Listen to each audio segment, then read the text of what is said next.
ಔರಾದ್ ಪಟ್ಟಣದ ತಾಲೂಕು ಪಂಚಾಯತ್ ಸಭಾಂಗಣದಲ್ಲಿ Karnataka media journalist union ವತಿಯಿಂದ ಪತ್ರಿಕಾ ದಿನಾಚರಣೆ ಕಾರ್ಯಕ್ರಮವನ್ನು ಆಯೋಜಿಸಲಾಯಿತು.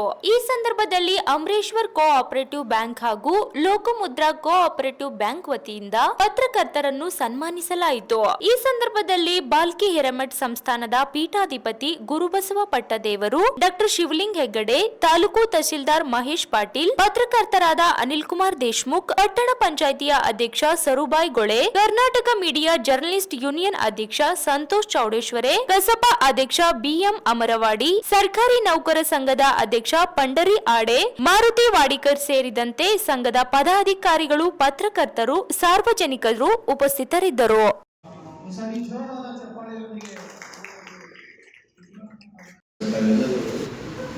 ಒಳ್ಳೆಯ ಕಾರ್ಯಕ್ರಮ ಪತ್ರಿಕಾ ದಿನಾಚರಣೆ ಹಮ್ಮಿಕೊಂಡಿರ್ತಕ್ಕಂಥದ್ದು ನಮ್ಮ ಅಧ್ಯಕ್ಷರು ಮತ್ತೆ ಪದಾಧಿಕಾರಿಗಳೊಂದಿಗೆ ಒಂದು ಪತ್ರಿಕಾ ದಿನಾಚರಣೆಯ ಎಲ್ಲ ಪತ್ರಿಕಾ ಮಾಧ್ಯಮ ಮಂತ್ರಿಗಳು ಹಾರ್ದಿಕ ಶುಭಾಶಯಗಳನ್ನ ತಿಳಿಸುತ್ತಾ, ಪತ್ರಿಕೆ ಈಗಾಗಲೇ ಹೇಳುವಂತ ಸಿದ್ಧಾರ್ಥ ಸಾರ್ ಹೇಳಿದಾಗ ಪ್ರಜಾಪ್ರಭುತ್ವದಲ್ಲಿ ಪತ್ರಿಕೆ ಅನ್ನುವಂಥದ್ದು 4ನೇ ಅಂಗವಾಗಿ ಬಹಳ ಅದ್ಭುತವಾಗಿರುವಂತಹ ಕಾರ್ಯವನ್ನು ಮಾಡ್ತಾ ಇದೆ.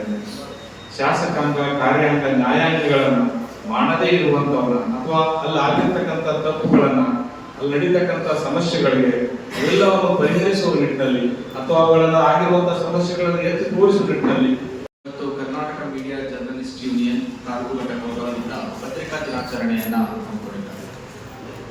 ಪತ್ರಿಕೆಯ ಮಹತ್ವವನ್ನು ನಾವು ತಿಳ್ಕೋಬೇಕಾದ್ರೆ ನಮ್ಮ ದೇಶದಲ್ಲಿ ಪತ್ರಿಕೆ ಹುಟ್ಟಿರೋದು ಬ್ರಿಟಿಷರ ಕಾಲದಲ್ಲಿ 1800 ಟೈಮ್ನಲ್ಲಿ. ಯಾವಾಗ ನಮಗಿನ್ನೂ ಅವ್ರು ಮೊದಲು ಸ್ಟಾರ್ಟ್ ಮಾಡಿರೋದು ಇಂಟೆಲೆಕ್ಚುವಲ್ ಎಂಟರ್ಟೈನ್ಮೆಂಟ್ ಅಂತ ಹೇಳಿದ್ರು.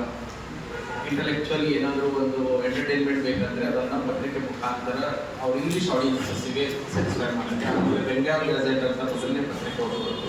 ಸೊ ಈ ಪತ್ರಿಕೆಯಿಂದಲೇ ನಮಗೆ ಒಂದು ಜನಸಾಮಾನ್ಯರಲ್ಲಿ ಬ್ರಿಟಿಷ್ ಆಳ್ವಿಕೆಯ ವಿರುದ್ಧ ಒಂದು ಅರಿವು ಮೂಡಿಸಲು ಸಾಧ್ಯ ಆಯಿತು. ಪತ್ರಿಕೆಗಳೇ ಎಲ್ಲವೂ ಬ್ರಿಟಿಷ್ ಆಳ್ವಿಕೆಯಿಂದ ದೌರ್ಜನ್ಯ ಏನಾಗ್ತಿದೆ, ನಮಗೆ ಹೇಗೆ ಕೊಳ್ಳೆ ಹೊಡಿತಿದ್ದಾರೆ ಅನ್ನೋದು ನಮ್ಮ ಜನಸಾಮಾನ್ಯರಲ್ಲಿ ಬಿದ್ದಿರೋದ್ರಲ್ಲೇ ನಮಗೆ ಒಂದು ಸ್ವಾತಂತ್ರ್ಯ ಹೋರಾಟದಲ್ಲಿ ಅಷ್ಟೊಂದು ಜನಕ್ಕೆ ಒಗ್ಗೂಡಿಸಿ ಒಂದು ಸ್ವಾತಂತ್ರ್ಯ ಹೋರಾಟ ಮಾಡಬೇಕು ಅನ್ನೋದು ಮಾಡಿರೋದೇ ಪತ್ರಿಕೆಗಳು. ಪತ್ರಿಕೆಗಳು ಇರ್ತಿಲ್ಲ ಅಂದರೆ ಒಗ್ಗೂಡಿ ಏನೋ ನಮ್ಮ ವಿರುದ್ಧ ಅನ್ಯಾಯ ಆಗ್ತಿದೆ, ಬ್ರಿಟಿಷ್ ಸಾಮ್ರಾಜ್ಯವನ್ನು ಹೊಡೆದು ಓಡಿಸ್ಬೇಕು ಅನ್ನೋದು ಪ್ರಜ್ಞೆ ಕೂಡ ನಮ್ಮ ಜನಸಾಮಾನ್ಯರಲ್ಲಿ ಇರ್ತಿಲ್ಲ.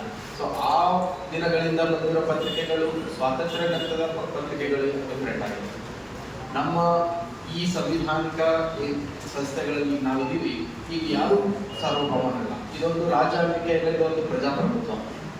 ನಮ್ಮ ಸಂವಿಧಾನದ ಅಡಿಯಲ್ಲಿ ನಾವು 3 ಅಂಗಗಳನ್ನ ಇಟ್ಕೊಂಡಿದ್ದೇವೆ: ಶಾಸಕಾಂಗ, ಕಾರ್ಯಾಂಗ ಮತ್ತು ನ್ಯಾಯಾಂಗ.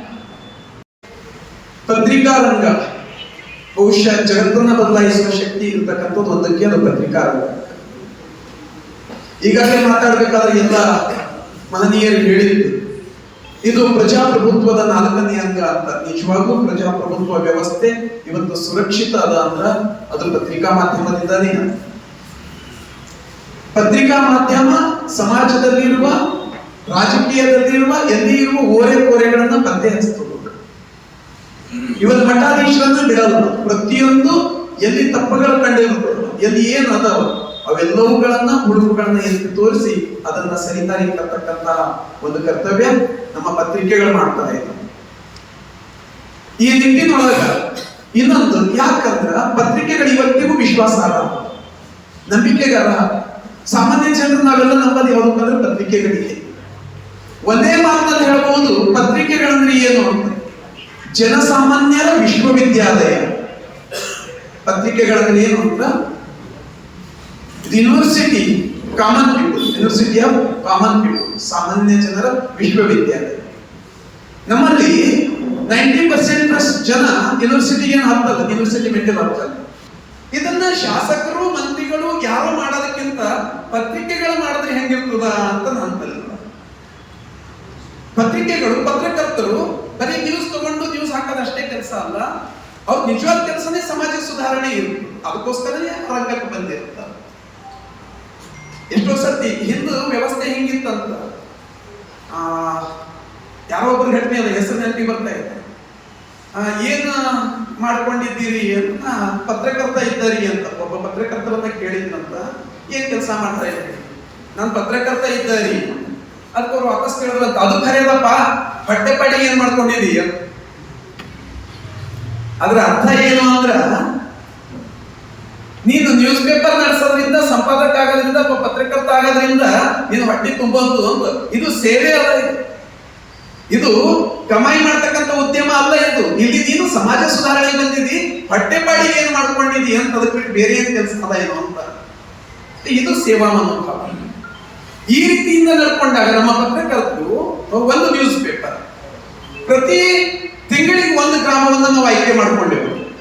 ಹೆಂಗ ಅವ್ರಿಗೆ ಗ್ರಾಮ ವಾಸ್ತವ್ಯ ಮಾಡ್ತಾರಲ್ಲ, ಅವತ್ತಿನ ದಿವಸ ರಿಪೋರ್ಟರ್ ಏನ್ ಮಾಡ್ಬೇಕಂದ್ರೆ ಆ ತಿಂಗಳದಾಗ ಒಂದು ದಿವಸ ಹೋಗಿ ಒಂದು ಊರಾಗ ಹುಡ್ಕೊಂಡು ಬಿಡೋದು.